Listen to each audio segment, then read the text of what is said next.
BLT or G&T. With food and drink delivered to your seat, it's freedom all the way with LNER.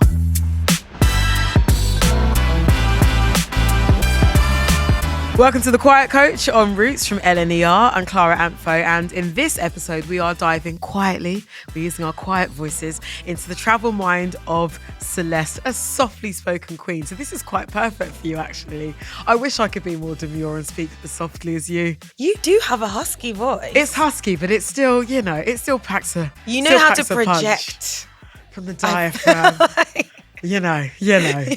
But yeah, we're in the quiet coach, Celeste. We're going to chill out a little bit. So tell me this, when you are away, how do you wind down? How does Celeste switch off? Oh, I don't really know, actually, how I do switch off. Can you switch off? I suppose, ultimately, in the end, it's when you're going to sleep. And I think, for the first time in ages, I'm not really particularly religious, but I've been going to sleep and having some sort of manifestation or prayer, and I wake up and do a manifestation or a prayer before I go on my phone or anything.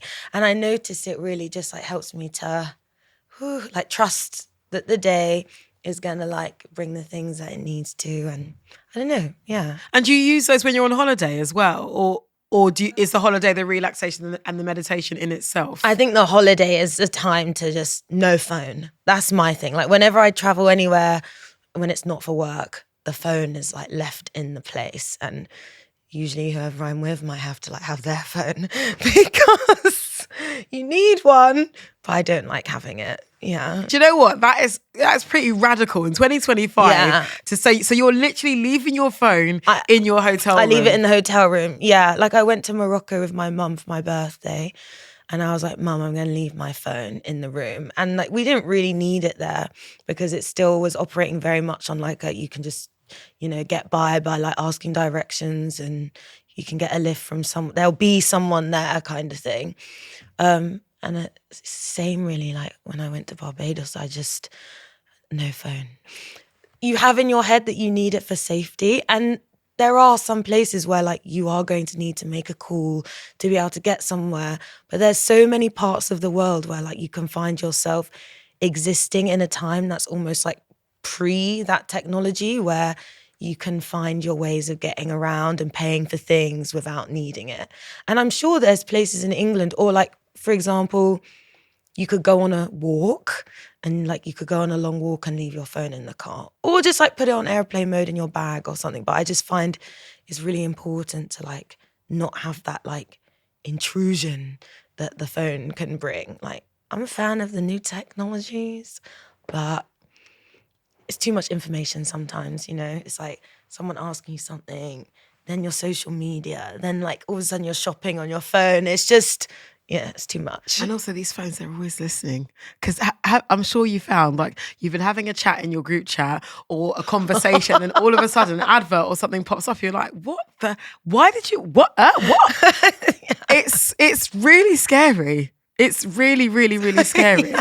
You mentioned Morocco with your mum. You've mentioned Barbados. Are those the trips that have been life-changing for you, or has there been another location that's really changed your life and inspired you? Life-changing. Or that's just made you think differently? Yeah. Oh, definitely. I just really think that traveling, if you can, should be about getting out of your world and being open to other people's, and definitely expanding your world culturally, and just seeing how other people live is really important. And also actually immersing yourself in it, and it not being too much of a touristic thing. Obviously sometimes it's safer to go to a resort, or if you have a family you want to go to a resort, but I think especially maybe when you're able to, and whether a friend or on your own, venture into places, go up a mountain and be with the people that live there or whatever. I think that's really good. When I went to Jamaica for the first time, I was 21, and my grandmother took me, and that's my dad's mum, so that's my Jamaican side. And she took me to the village, where basically my dad was born in a house there. I think she was born in a house there. And that was the most life-changing, experience I've had, because I had never been able to connect, so deeply to, like how your beginning has come, like how you're even in the world. And yeah, I'd love to go there again. I love yeah, Jamaica. I'd love to go. Yeah, I mean, it's a recurring theme, I think. Yeah. In this podcast with people that have mentioned it, but there is a beautiful mysticism that you just feel, especially when you're not driving through the mountains. Oh, it's the best. There is a magical energy about that country. Yeah, it's so true. You feel it in your bones. Yeah, it's so important, I think, to go and revisit. Recently, someone was telling me how, like, a lot of the slaves that were traveled around the Caribbean islands, a lot of the slaves that ended up in Jamaica were the ones that had been able to survive the journey the longest because it was the furthest point. So that's why, like, as well, perhaps like there's a lot of athletes from Jamaica. There's like quite a strong genetic pool there. And also like my ancestral lineage or whatever is like the Maroon Indians. So they were like the people that led slave revolts in like the 1600s and the 1800s. So there's kind of like a DNA in Jamaica which is like quite rebellious, really, you know, like, and I think that's quite important to go and be in touch with. And I think you still feel that in the people, you still feel it in the land. It's like there's a sense of like this is ours, and like you have to respect it, and also respecting nature. I think that's a really big part of like some spiritual kind of thing that you pick up when you're there. It's like respect the trees, like respect the fruit because it gives you your life, kind of thing. So yeah. That's absolutely relevant to our conversation. Yeah, Great answer. yeah. Great answer. We're going to move now on to snacks, tracks and hacks. So what are the foods that you have to travel with? Because as a touring musician, touring artist, going here, there and everywhere, are there things that you just need? Have to have a cucumber because healthy queen. No, because this is the thing. When I'm not on tour, I'll eat whatever I like, really. But when I'm on tour, I can't eat cheese. I can't eat cooked tomatoes. Like, there's so much stuff I can't eat. And I won't. Is this because of how it affects the voice? Yeah. Right. So, like, pizza is out of the question on tour. Diabolical. Yeah. And if I'm performing at, like, 8, I won't eat past 3 p.m. But if I'm really hungry, I need to be able to have something that's not going to, like, sit heavily in my body and stop my diaphragm moving how I need it to. So some green stuff is always useful. Some green stuff. But I can't wait till when I get home and I binge on like 5 loaves of bread. You work hard, Celeste. It's what you deserve. Yeah, but then you're like, yeah, it's cool. Like, it's good. You're very like sort of disciplined when you're on tour. But yeah, I guess fish is my main food and vegetables. I like it. Sensible, healthy queen. When you're writing in America, though, because the sweets, the treats in America, it's next level. Yeah, it's like, true. See, for me, my weakness is those peanut butter M&Ms, you know, in the red packet. Yeah. It's like they're laced with crack. I'm obsessed with them. No, if there's a sharing packet, sharing for who? Sharing for what? They're just for me. And the ones out there, they're like mega size. And you can get like a giant bag for like what, $6. That's so true. It's dangerous. So when you're in America, what are you snacking on? Still a cucumber. Okay, I've actually got a food routine for the studio when I'm in LA. There's this cafe called Cookbook, and I have a Greek salad in the morning with scrambled eggs and bread. So it fills me up. Or I have this white bean soup because it's got iron-rich white bean soup. There's a bit of a nutritional information for anyone that needs that. And then I'll have a dinner, like at 8 p.m. or 9 p.m. I'll have like whatever. And then I'll have what I want. Like, there's this place called The Window, which has this like insane plant-based burger, but it tastes so real and I love it, and the cheese and the onion, all that. And it has even like some relish that we have here, like gherkin. Yeah, it has gherkins. I was like, yes, it's got the gherkins. Okay, so you're not that person picking the gherkins out of their burger and lobbing it to somebody else. Because there's always one. Yeah, and there's this other place called Cafe Gratitude. You really are giving us LA.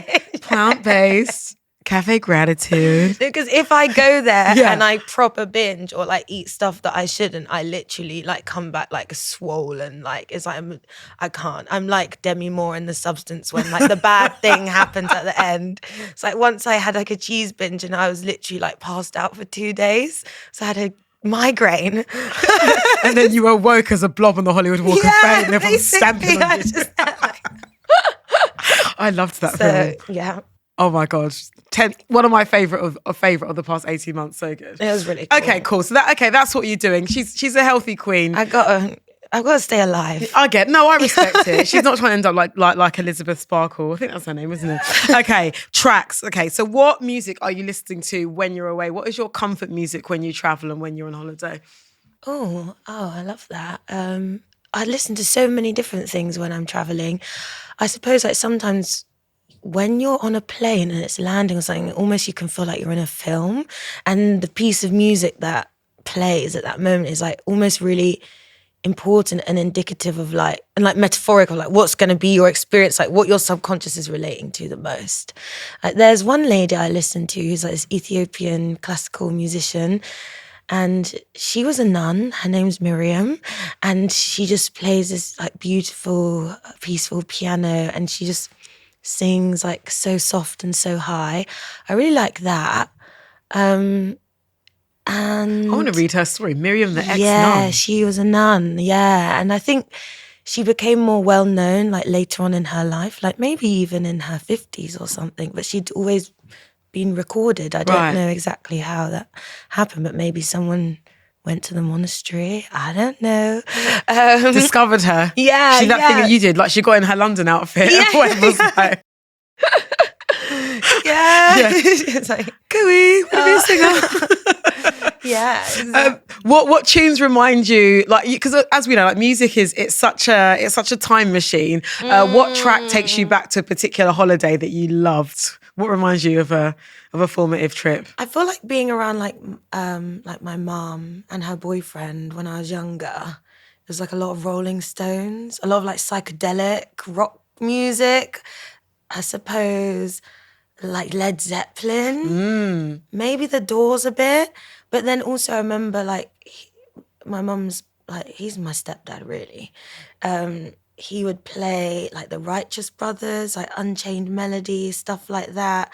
He loved Funkadelic, Parliament, the Gap Band, like a lot of that stuff. Like, I loved hearing that stuff. And I suppose when you're a child, like, you know, you don't really know what it's like to be intoxicated.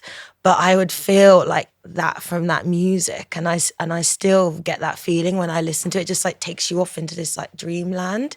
And drunk on the vibes. Yeah, exactly. Like that band Can. I listen to them a lot right now, and I'm quite obsessed. And I was when I was younger, and I rediscovered some music I'd missed, and I was like, just like transports you. You need that when you're on a journey. You need music that's like getting you ready to like be open to new things. Yeah, that's so true, isn't it? Like I do like a little soundtrack to like when you're packing your bag or when you're going to the airport or like whatever. And as you say, when you're landing, you want to feel like it's an occasion. Yeah, you want to feel like you've like got like you're in a film. Main character syndrome, babe. Yeah. We've all got it, and we've all got to lean in. Finally, your hacks. What kind of traveller are you, Celeste? Not light. Okay, what are we packing? I'm usually taking 3 suitcases. I'm always over, but I feel like when I'm packing, I get this like weird thing of like, oh, like I have to have this in case like I meet this person and they like are like, oh, I like the color of your jumper, and then all of a sudden like you meet the love of your life or something. So there's a bit of OCD going on with that, and also I have a bit of a thing like when I go to a different place, I sort of send myself on a mission to find an object to bring back, and I've brought back many different things that like chairs, lights. So usually, Fave so far. What's been your favourite thing to bring back to the UK? Where was it from? Well, actually, I found a light. This was in Paris, so it wasn't too far, but it was the shape of an umbrella, and it's like black iron, and it's an umbrella like this, and then these little rods come down like that, and then it has these little glass bits that look like raindrops. Yeah. Oh, that's precious. So I brought that back on the Eurostar. Chic. How does one like Celeste deal with jet lag and all of that? Because again, being a touring artist, going on all your different like songwriting trips and all of that, like that must be a lot. Have you hacked that? I feel like with jet lag, you just have to pretend like it doesn't exist, and you have to wake up. Like you have to. You have to make sure that you don't fall asleep as soon as you get in the door, basically. Like if you're arriving in at 3 p.m, don't go to bed. You have to stay up till like almost till the point where you're overtired. And then the next day wake up at like 8 in the morning. Because as soon as you mess that up, you have 2 weeks of like, I've had that. And you're waking up at like 4 p.m. You're like, I don't know where I am. And it's the middle of winter. And then you have like half an hour. You have like a speckle of daylight. Yeah. You got to firm it, basically. Yeah, you have to just be strong. I get that. Last question. What have you learned about yourself as a traveller so far in life and your career? Because like you say, you've been here, then everywhere, from LA to Dagenham to Jamaica to Brighton to, Paris, like up and down the UK, all over the gaff. So what have you learned about yourself? What have I learned about myself? As a traveller specifically? I don't like it when you get treated differently, when you're in different class of like travel. Like you definitely notice the difference. Like if you're in economy, you don't get treated as nicely as when you're in other places. Speak on it. I don't like that. I just like seeing everyone being treated equally across the board. I know sometimes obviously if they're paying more, they might gonna give you better food or something like that, but it's more like the interaction, with the people. Like, I don't like that. But also, I think, what else have I learned about myself traveling? I don't really like planning, actually. I usually just book my flight like just before, and sometimes I don't even book my accommodation until I get there. I do that. Yeah. It's exciting. Yeah. Life in the edge. Hang on, are you a fellow who gets to the airport an hour before the flight queen? Yeah, I'm not there like before doing shopping. I'm like... Check in online, get there at the latest point possible. Yeah. I love it. Celeste is a free-thinking, free-spirited, non-planning, just like planning, do-it-you-feel babes, but wants justice and equality for all amongst classes in travel kind of gal. We love it. We respect it, Celeste. Thank you so much. Thank you very much. Thank you, Celeste, for joining me on The Quiet Coach with LNER. New music is on the way, so do keep your eyes and ears open for that. And if you like what you heard today, why not rate and review the podcast Roots wherever you get your podcasts, and make sure you give us a follow. BLT or GNT, with food and drink delivered to your seat, it's freedom all the way with LNER. Roots from LNER, a distorted production,